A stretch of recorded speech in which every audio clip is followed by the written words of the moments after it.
Class 10th के math के एक महत्वपूर्ण क्लास में आप सभी का स्वागत है। जैसा कि आप सभी जानते हैं कि आपका एग्जाम में चंद दिनों का कुछ ही दिन का समय शेष है, तो ऐसे में आपको ऑब्जेक्टिव के साथ साथ मैथ में क्या ऑब्जेक्टिव में कुछ रहता है, सिर्फ आप सब्जेक्टिव में कॉन्सेप्ट सीखें तो आसानी से आप ऑब्जेक्टिव प्रश्न बना पाएंगे। तो कॉन्सेप्ट भी सीखते रहना, कैसे सब्जेक्टिव प्रश्न बनाएंगे ये भी सीखते रहना जरूरी है। तो चलिए हम लोग सब्जेक्टिव प्रश्न सीखेंगे, हर एक चैप्टर से एक एक प्रश्न आएगा और जो भी प्रश्न इस साल के लिए गेस प्रश्न है, संभावित प्रश्न है वो, क्योंकि मैथ में क्या क्या चीजें सीखे हैं ना, तो बस वहां पे अंक वगैरह चेंज करते हैं, बाकी सेम उसी कॉन्सेप्ट पे। इसलिए मैथ अगर ध्यान से जो विद्यार्थी समझते हैं उनके लिए काफी आसान है, और जो विद्यार्थी लापरवाही करते हैं उनके लिए सबसे कठिन विषय यही साबित होता है। इसलिए ध्यान से आइए सीखते हैं सब्जेक्टिव प्रश्न। यहां से दो तीन बेनिफिट होगा, एक तो गेस प्रश्न है तो आप सीखे रहेंगे तो सीधे आप एग्जाम में प्रश्न आएगा तो उसको सॉल्व कर पाएंगे।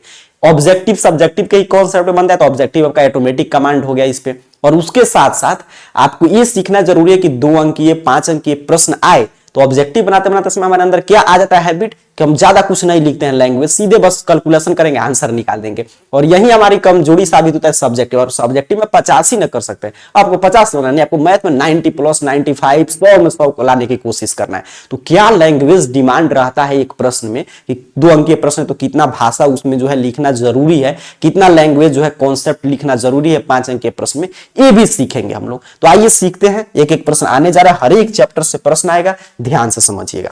पहला प्रश्न आ गया दूसरे नंबर चैप्टर। देखिए एग्जाम में क्या करेगा कि यहाँ पे जो ये 2 5 देख रहे हैं यहीं पे 10 12 दे देगा, बाकी तो सेम ही रहेगा। तो आइए ध्यान से सीखिएगा। इस ऑब्जेक्टिव प्रश्न भी खूब पूछता है, कह रहा है कि किसी द्विघात बहुपद के, यहाँ पे इंग्लिश मीडियम वाले छात्रों के लिए प्रश्न है, शून्यक इतना है तो बहुपद ज्ञात करें। अब देखिए प्रश्न में क्या दिया है कि द्विघात बहुपद के शून्यक दिया है। अब आइए हम लोग निकालते हैं, क्या निकालेंगे सर? शून्यक का योगफल। शून्यक का, यहां पे देखिएगा शून्यकों का योगफल, ठीक है। अब मान लेते हैं इसके 2 शून्यक अल्फा बीटा है। अब ध्यान से देखिएगा, ऐसे प्रश्न में कितना है, 2 अंकीय प्रश्न है तो लैंग्वेज लिखना जरूरी है। तो हम लोग सिर्फ लिखेंगे डायरेक्ट शून्यकों का योगफल, मतलब अल्फा प्लस बीटा क्या होगा। तो क्या होगा सर? तो एक शून्यक दिया है -2 और दूसरा शून्यक दिया है -5, मतलब हमारा कितना हो जाएगा, जोड़ेंगे तो -7। तो ये बात हमने निकाल लिया। अब फिर दूसरा हम लोग क्या निकालेंगे कि शून्यकों का गुणनफल। क्या निकालेंगे? शून्यकों का गुणनफल, ठीक है। कितना होता है सर? तो अल्फा इंटू बीटा, मतलब इसी को गुना कर दीजिए, मतलब -2 इंटू -5, मतलब माइनस माइनस प्लस क्या हो जाएगा हमारा, 10 हो जाएगा। अब आपसे कहा है कि बहुपद बताइए, तो जब शून्य का योगफल और गुणनफल मालूम हो तो बहुपद निकालने का सूत्र क्या कहता है, x square minus alpha plus beta. मतलब अगर हम लोग यहाँ पे अल्फा बीटा नहीं लिखे रहते ना तो पूरा लिखना होता कि शून्यकों का योगफल इंटू एक्स, लेकिन इसीलिए हमने यहाँ पे पोस्ट में लिख देता कि इसका मतलब ए है, इसका मतलब ए है, और alpha into beta. A formula main है, कॉन्सेप्ट है, ऑब्जेक्टिव प्रश्न भी खूब आता है। अब तो प्रश्न में कुछ बचा नहीं, मान बैठा दीजिए, आंसर आ जाएगा। चलिए मान बैठाते हैं। तो x square alpha plus beta हमने निकाल लिया, कितना निकाला है sir, -7x। Alpha into beta हमने 10 निकाला है, इतना बराबर x square plus 7x plus 10। तो द्विघात बहुपद हमारा यही आ गया, तो इसका यही हमारा क्या हो जाएगा, आंसर। इस तरह आप बनाएंगे, आपको 2 में 2 अंक मिलेगा। प्रश्न आप समझ लिए, मेन कॉन्सेप्ट यही था यहां पे। और कभी कभी क्या करता है कि सीधे दे देगा तब तो आसानी से मान बैठा दीजिए लिख कर। तो ये चीजें आप समझ रहे हैं। चलिए आगे बढ़ते हैं, अगला प्रश्न देख लेते हैं। तो ये हमारा 2 अंक का इस एक प्रश्न ऐसा आने जा रहा है। अब दूसरा प्रश्न देखिए, मैं बोला हर एक चैप्टर से प्रश्न है, तो ये तीसरे चैप्टर से प्रश्न आ गया। कह रहा है आपसे कि P के किस मान के लिए ये जो समीकरण दिया है इसका हल अद्वितीय होगा, मतलब यूनिक सॉल्यूशन होगा। देखिए यहाँ पे, चलिए आइए इसको सॉल्व करते हैं हम लोग, ध्यान से चीजें सीखिएगा। अब देखिए इसको हम लोग सॉल्व करें तो सबसे पहले जो इक्वेशन दिया उसको हम लोग लिखते हैं। तो px प्लस 2y बराबर 5 ये दिया है अपना समीकरण 1। अच्छा, और एक हमारा दिया है कितना, 3x प्लस y बराबर 1 समीकरण 2। अब और चीजें आसान करना चाहता है, एग्जामिनर को इंप्रेस करना चाहता है तो यहाँ पे लिख भी सकते हैं कि हमारा जो समीकरण होता है वो क्या होता है, a1x plus b1y plus c बराबर 0। तो ये हमारा वो हो गया। अच्छा, इसका इससे तुलना करेंगे, a2x plus b2y plus C2 बराबर 0, इसका तुलना उससे कर देंगे। अब हमसे यहां पे हमने क्या देखा कि आपसे मैं कहूं, यहां पे देखिए ये लिखने का क्या कारण था कि मैं कहूं सीधे कि अद्वितीय हल कब होता है, जो प्रश्न में कहा है। तो अद्वितीय हल के लिए क्या कंडीशन हम लोग पढ़े हैं? तो पढ़े हैं कि सर a1 बटा में a2 बराबर नहीं होना चाहिए b1 बटा में b2।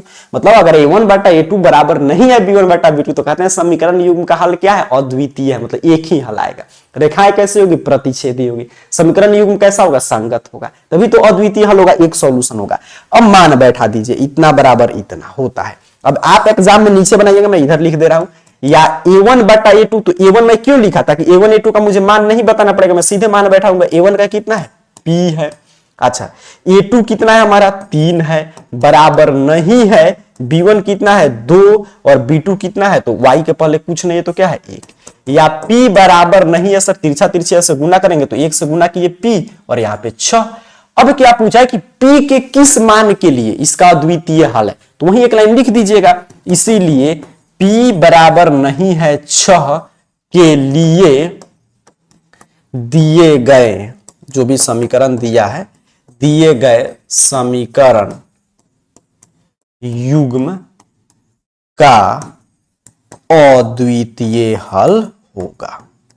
अद्वितीय हल है, आंसर आपका हो गया। इतना जो विद्यार्थी लिख देंगे समझिए, क्या उसको कोई भी एग्जामिनर कॉपी चेक करे 2 में 2 अंक देगा कि नहीं? आसानी से देगा, इंप्रेस होकर देगा। चलिए आगे बढ़ते हैं। पूरा चीज आप समझ रहे हैं कि क्या लैंग्वेज लिखना है। और ऑब्जेक्टिव हम लोग क्या करते हैं?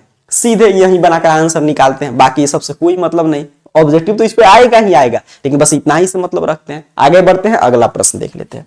तीसरा नंबर कह रहा है आपसे प्रश्न कि 2 बिंदु दिया है, इसको मिलाने वाली रेखाखंड के मध्य बिंदु का नियामक निकालिए। चलिए आइए सॉल्व करते हैं इसको भी। क्या कह रहा है आपसे कि 2 बिंदु दिया है, तो लिखेंगे 2 बिंदु P 2 माइनस 2, और जो प्रश्न में लिखा है Q माइनस 2 2 को मिलाने वाली रेखाखंड के मध्य बिंदु बराबर। तो मध्य बिंदु बराबर क्या होगा? फॉर्मूला क्या कहता है मध्य बिंदु का? x1 प्लस x2 बट्टा में 2 और y1 प्लस y2 बट्टा में 2। ये फॉर्मूला हमारा हो गया। अब आइए मान बैठा देंगे। बिंदु दिया है तो x1, तो ये वाला x1 है। अच्छा x2, तो ये वाला x2 है, तो प्लस माइनस माइनस कर देगा, 2 हो जाएगा। अच्छा y1 तो -2 है, और ये +2 है बट्टा में 2। अब यहां पे आपको कुछ दिखाई दे रहा है, 0/2 और ये भी 0/2, मतलब सर 0 0 हो जाएगा। अब नीचे आप चाहे तो लिख भी सकते थे कि इसका मध्य बिंदु का नियामक 0 0 है, लेकिन हमने ऊपर लिख दिया है तो यहां पे लिखने की कोई आवश्यकता नहीं, इतना ही से आपको अंक मिल जाएगा। अब सीधे मध्य बिंदु का नियामक से ऑब्जेक्टिव में खूब प्रश्न बनेगा, तो ये चीजें कॉन्सेप्ट आपने सीख लिया और इस तरह आंसर सीधे यहां से निकाल लीजिएगा। चलिए आगे बढ़े, अगला प्रश्न देखते हैं, ध्यान से चीजें समझते चलिएगा। चलिए कह रहा है चौथा नंबर प्रश्न, यहीं से तो आपका कॉन्सेप्ट का रिवीजन होगा, ठीक है, इसी क्लास के माध्यम से। कह रहा है आपसे कि cos a बराबर 3/4 है, तो sin a एवं cot a का मान बताइए। प्रश्न में क्या दिया है? cos a दिया है सर 3/4, cos थीटा मतलब b/h आपसे दिया है। जैसे मैं एक त्रिभुज यहां पे बना लूं आपको समझाने के लिए, एक संपूर्ण त्रिभुज में बना लूं, यहां पे देखिए, तो हमारा जो ये हो जाएगा यहाँ पे A, यहाँ पे B, यहाँ पे C, और मैं इसको कह लूं सीधे सीधे, क्योंकि इसमें नाम वगैरह दिया नहीं, तो मैं सीधे मान लूं ये B है, ये P है, ये H है। तो B दिया है सर कितना? 3, P दिया है नहीं दिया है, H दिया है कितना? 4। तो अब इसलिए हमको क्या निकालना पड़ेगा आपसे? H निकालना पड़ेगा। तो H बराबर क्या होता है? अंडर रूट आपका H, सॉरी कह रहा है, P निकालना पड़ेगा। क्या निकालना पड़ेगा? P निकालना पड़ेगा। H तो दिया है, तो यहां पे देखिए, इसीलिए P बराबर अंडर रूट कर्ण का स्क्वायर माइनस आधार का स्क्वायर। तो इतना बराबर अंडर रूट H कितना है? तो 4 का स्क्वायर और माइनस में 3 का स्क्वायर। इतना बराबर अंडर रूट 16 माइनस 9 बराबर अंडर रूट 7।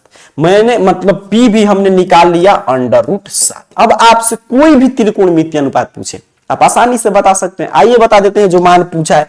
क्या पूछा है सर? यहां पे देखेंगे तो साइन A पूछा है, ठीक है, और क्या पूछा है, कॉट ए पूछा है। तो साइन ए बराबर P by H, cot A बराबर बी बाई पी, tan का उल्टा होगा। पी हमारा कितना है √7, एच कितना है सर 4, बी कितना है 3, पी कितना है √7। तो यही हमारा क्या हो जाएगा, आंसर हो जाएगा। और इस पे ऑब्जेक्टिव प्रश्न नहीं आया, ऐसा हो ही नहीं सकता है। तो चीजें आपने समझा, ध्यान से देख लीजिए एक बार, स्क्रीनशॉट लेना चाहते हैं तो ले लीजिए। चलिए आगे बढ़े, अगला प्रश्न देखते हैं 5वां नंबर क्या कह रहा है। यहां पे रहा प्रश्न एपी से। देखिए त्रिकोणमिति से प्रश्न था, मैंने बोला कि हर एक चैप्टर का जो गेस प्रश्न है, महत्वपूर्ण प्रश्न मैं आपको आज करा दे रहा हूं, तो ध्यान से समझिएगा। कह रहा है आपसे कि एपी क्या कौन सा पद 78 है, समझिए इस पे कितना ऑब्जेक्टिव प्रश्न पूछता है। आइए देखते हैं, ध्यान से कॉन्सेप्ट का रिवीजन कीजिएगा, किस तरह प्रश्न बनेगा। अगर आप बना पा रहे होंगे, देखिए मैथ का क्लास जो है ना, सब्जेक्टिव का खासकर, आराम से मोबाइल को ऐसे रख दीजिए, इसमें ज्यादा कमेंट वगैरह करने की कोई आवश्यकता नहीं। कभी भी क्लास को देखिए, पेन उठाइए, कॉपी उठाइए, बारीकी से चीजें सॉल्व कीजिए, एक एक प्रश्न नोट डाउन कीजिए। इससे अगर एक प्रश्न आता है फिर भी सॉल्व कीजिए, ताकि आपका प्रैक्टिस लगातार बरकरार रहेगा, एग्जाम में दिक्कत नहीं होगा। नहीं आता है तो ध्यान से देखिए, जो मैं लिख रहा हूं उसको लिखिए, क्लास खत्म होगा तो उसको समझिए, नहीं तो फिर से क्लास खत्म होगा तो वीडियो क्लास के रूप में अवेलेबल रहेगा, उसको बार बार देखकर सीखिए। चलिए, तो यहां पे क्या करा कि एपी दिया है, आइए देखते हैं क्या प्रश्न कैसे बनेगा। एपी जो है 3, 8, 13, 18 डैश डैश दिया है। जैसे एपी मिल गया, मतलब ए हमारा मिल गया 3, डी भी मिल गया सर, कोई 2 पद घटा लेंगे 5, समझ रहे ना, डी मतलब a2 - a1, a3 - a2, ये सब चीज मिल गया। अच्छा, अब कह रहा कौन सा पद 78 है, तो मान लेंगे, माना कि इस एपी का nवां पद, मान ले रहे हैं कि एपी लिखेंगे ना तो इस तरह लिखते जाएंगे, तो n नंबर पे वो पद आएगा जो 78 होगा। तो nवां पद 78 है, मान लिए। अब जैसे ही nवां पद मान लिए, तो nवां पद को हम लोग क्या बोलते हैं, an बोलते हैं, कि an क्या है 78 है, ये हम लोग मान लिए। तो इसलिए an बराबर सर 78। अब an जैसे ही मान लिए प्रश्न बन गया, मैं कहूं कि an का फार्मूला क्या होता है, ये सर a + n - 1 × d होता है, बिल्कुल। तो वही बात यहां पे लिख देंगे, an को हटाकर a + n - 1 × d बराबर 78। या सर a, तो a अपना 3 है, n तो निकाल रहे हैं सर, ठीक है, n तो निकालना ही है, d तो d हम लोग यहां पे निकाले हैं 5 बराबर 78। या यहां पे देखिएगा, तो n - 1 × 5 बराबर 78, ये +3 है तो -3। अब मैं इधर सॉल्व कर दे रहा हूं, ध्यान से चीजें समझिएगा। अच्छा, या n - 1 बराबर, यहां पे मैं ठीक से लिख दे रहा हूं ताकि आपको देखने में कोई भी दिक्कत नहीं हो। या n - 1 बराबर अपना 78 में से 3 घटाइएगा तो 75। अच्छा, एक गुना में है 5, तो इधर आकर भाग में हो जाएगा, कटा देंगे सर, ये हो जाएगा अपना कितना 15, ठीक है, यहां पे हो जाएगा 15, 15 × 5 = 75। या n बराबर 15 और माइनस है तो +1 बराबर 16। अब n आपसे पूछा था, कहा था कि इस एपी का कौन सा पद 78 होगा, तो हम लोग माने थे nवां पद 78 होगा। तो यहां पे फिर आपको इसके नीचे काम करना है, बट मैं चीजें यहां पे देखना, मैं चाह रहा हूं कि एक ही स्क्रीन पे आपको सब चीज दिखाई दे, तो मैं यहां पे लिख रहा हूं। लेकिन आपको जो है एग्जाम में ये इसके नीचे सभी चीज लिखना है, ये गलती नहीं करना है कि कहीं पे लिख दिए, तो इसलिए आप लिख दीजिएगा नीचे ताकि पूरा अंक मिले। इसलिए एपी का आपका कितना 16वां पद क्या होगा 78 होगा। 78 ना पूछा था, बिल्कुल 78 होगा आंसर, ये चीजें लिख दीजिएगा। आप ऐसे प्रश्न में आंसर अपना चेक भी कर सकते हैं कि 16वां पद 78, 16वां का मतलब a + 15d, तो 15 अपना हो जाएगा, और d कितना है 5, तो 15 × 5 = 75, a कितना है 3 है, तो 75 × 3 = 78। आंसर हम लोग का सही है, ठीक है। आगे बढ़ते हैं, ये प्रश्न आप सीख लिए हैं, आगे बढ़ेंगे। अगला प्रश्न देखिए, हर एक चैप्टर से प्रश्न देखिए। पहला चैप्टर में हम लोग चले गए रियल नंबर में। कह रहा है आपसे कि गुणनखंड विधि से, मतलब कि यहां पे स्पष्ट कर दिया कि आपको दूसरा कोई विधि नहीं निकालना है, गुणनखंड विधि से 8, 9 और 25 का एचसीएफ निकालिए। तो चलिए निकालते हैं। 8 बराबर सर आसान सा गुणनखंड है, ऐसे तोड़ देंगे, मतलब 2 का पावर 3। अच्छा, 9 बराबर सर, तो 3 × 3 × 3 मतलब 3 का पावर 3। अच्छा सर, 25 बराबर, तो 25 को तोड़िएगा तो 5 × 5 बराबर 5 का पावर 2। तो इसलिए एचसीएफ ऑफ 8, 9 और 25 बराबर क्या होगा, हाईएस्ट कॉमन फैक्टर, जो सबसे अधिकतम कॉमन हो, कुछ भी कॉमन है, इसमें 2 है, इसमें 2 ही नहीं है, 3 इसमें है लेकिन इसमें नहीं है, ये दोनों में नहीं है, 5 इसमें लेकिन इसमें नहीं है, तो मतलब कुछ भी कॉमन नहीं है। तो कुछ भी कॉमन नहीं है मतलब क्या कॉमन है, वो सब में कॉमन रहता है 1, ठीक है। तो इसलिए इसका एचसीएफ कितना हो जाएगा, 1 हो जाएगा आंसर। बहुआ टाइप प्रश्न ऐसे ही बनाकर 2 अंक आपको हासिल कर लेना है। चलिए आगे बढ़ते हैं, अगला प्रश्न देख लेते हैं। ये भी उसी चैप्टर से प्रश्न है, कह रहा है आपसे कि 2 संख्याओं का लॉसव और मौसम, मतलब 2 संख्याओं का एलसीएम और एचसीएफ दिया है 20 और 5, तो दूसरी संख्या 5 है तो पहली संख्या।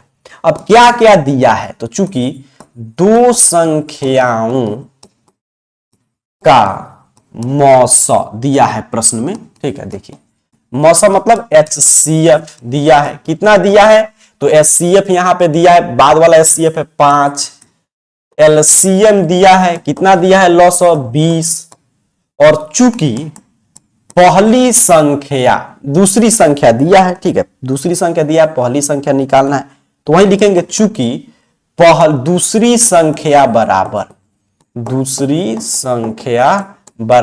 5, तो इसलिए पहली संख्या बराबर व्हाट, ठीक है, पहली संख्या बराबर व्हाट, ये आपसे पूछा है। तो कह रहे हो कौन सी 2 संख्या है जिसका एक संख्या 5 इसके साथ एक और कौन सा संख्या जिसका मौसम 5 होगा और एलसीएम क्या होगा, 20 होगा। तो आइए आप एक फॉर्मूला आप लोग जानते हैं कि वही हम लोग लिख देंगे कि हम जानते हैं कि, क्या जानते हैं सर, कि पहली संख्या, ध्यान से चीजें समझिएगा, पहली संख्या गुना में दूसरी संख्या बराबर क्या होता है, एचसीएफ गुना में एलसीएम होता है, ये आप पढ़े होंगे। अब देखिए पहली संख्या, तो पहली संख्या निकालना है, कुछ नहीं है, दूसरी संख्या सर 5 है, एचसीएफ 20 है और ये 5 है, या पहली संख्या बराबर, तो 20 गुने 5 बटा में 5, 5 से 5 कैंसिल 20, तो इसलिए लिख दीजिएगा यहां पे नीचे की तरफ कि इसलिए पहली संख्या बराबर क्या हो जाएगा, तो पहली संख्या बराबर 20 हो जाएगा आंसर, ठीक है। तो ये इसका 20 होगा। चलिए आगे बढ़ते हैं, चीजें समझने मेन यही था कॉन्सेप्ट, बाकी तो कुछ था नहीं। ऐसा प्रश्न आप सॉल्व भी किए होंगे, नहीं सॉल्व किए तो यहाँ पे सीख लिए, एक एक लाइन में आपको लिखकर सिखा दिया। चलिए आगे बढ़ते हैं, देखिए प्रायिकता से प्रश्न आ गया, मैं बोला हर एक चैप्टर से प्रश्न आपको मिलेगा, ध्यान से समझिएगा। और अंक को अगर आप चेंज करेगा एग्जाम में, ये प्रश्न तो इस साल के सबसे गेस है, ये सबसे इंपोर्टेंट प्रश्न है, प्रथम या द्वितीय पाली में हो सकता है सीधे सीधे आपसे पूछ लिया जाए। कह रहे कि पासे को एक बार फेंका जाता है तो 4 से छोटी या उसकी बराबर, ये सबसे इंपोर्टेंट प्रश्न, इसको ध्यान से समझ लीजिएगा। कह रहे पासा को एक बार फेंकते हैं, ठीक है, तो चलिए लिख देते हैं वहीं कि पासे को, प्रायिकता से प्रश्न काफी आसान है, पासे को, और ये ऑब्जेक्टिव में भी आ सकता है सब्जेक्टिव में भी, पासे को एक बार फेंकने पर कुल संभावित परिणाम, माने कितना परिणाम आ सकता है, कुल संभावित परिणाम। तो पासा जो लीडो वाला गोटी देखते हैं वही होता है, तो फेंकेंगे तो सर 1 आ सकता है, 2 आ सकता है, 3 आ सकता है, 4 आ सकता है, 5 और 6, मतलब कुल परिणाम की संख्या 6 मिल गया। अच्छा अब कह रहा है ई के अनुकूल, मतलब कह रहा है कि 4 से छोटी, देखिए लिखा है या उसके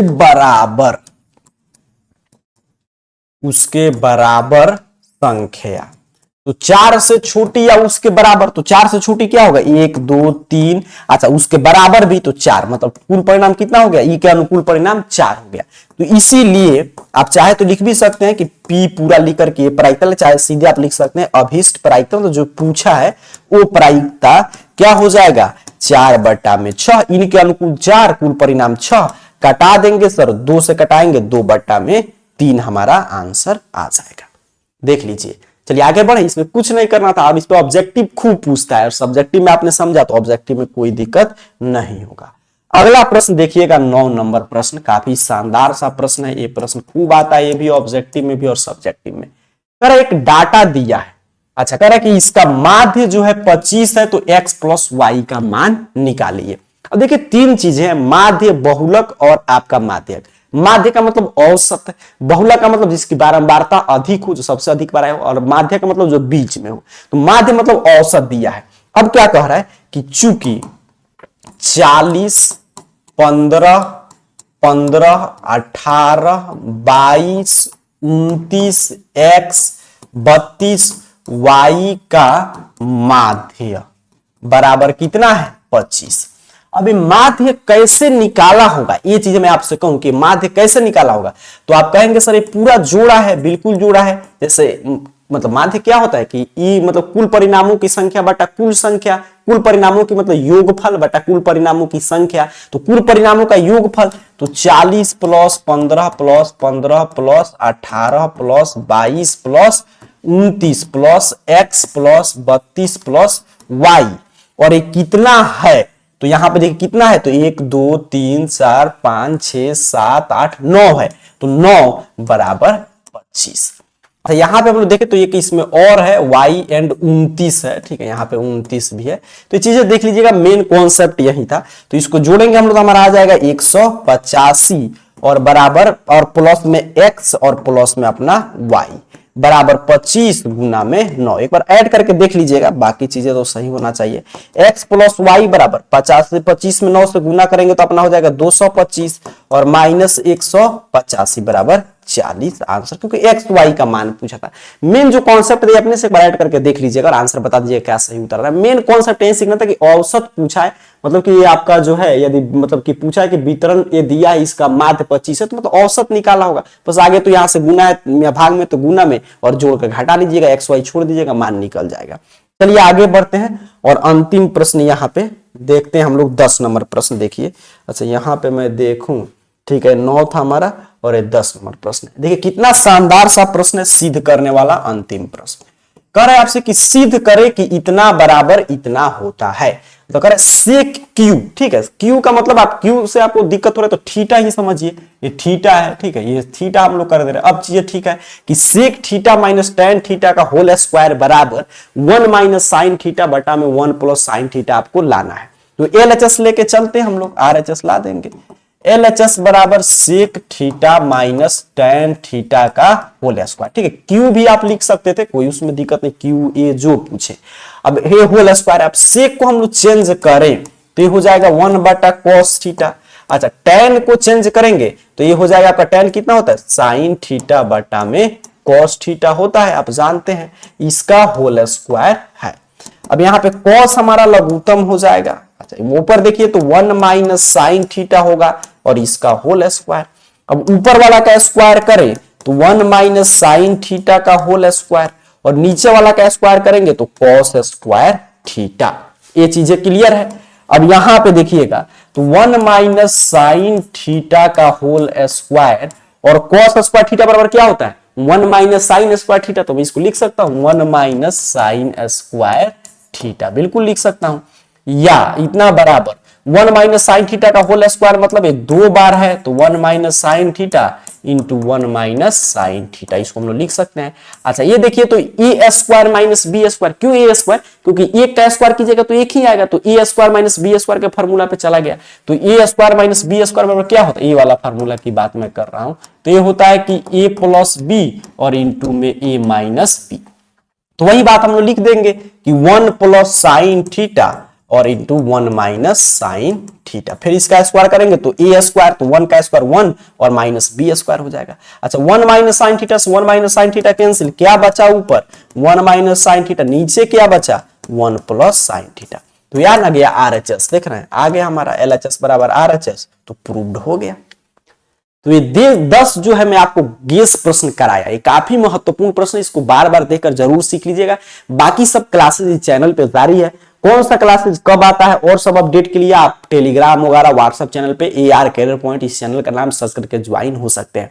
तो ये सभी प्रश्नों को आप समझ के जरूर रखिएगा, क्योंकि यहाँ से एग्जाम में खूब प्रश्न आएंगे और जो प्रश्न मान लीजिए नहीं आता तो उस पर अंक चेंज करके बाकी कॉन्सेप्ट बनाने का सेम रहेगा। और बाकी जो एक प्रश्न में छोड़ा था माध्य वाला, उसको थोड़ा सा अपने से कैलकुलेशन आप कर लीजिएगा, उतना तो आप समझदार हैं, 10th के विद्यार्थी में सिर्फ कॉन्सेप्ट यहाँ पे सिखा रहा हूं। और अगले क्लास में किस सब्जेक्ट का आप क्लास चाहते हैं उसके बारे में नीचे कमेंट बॉक्स में बताइएगा। मिलेंगे अगले क्लास में, तब तक के लिए इन सभी प्रश्नों का रिवीजन कीजिए। आप सभी को बहुत बहुत धन्यवाद।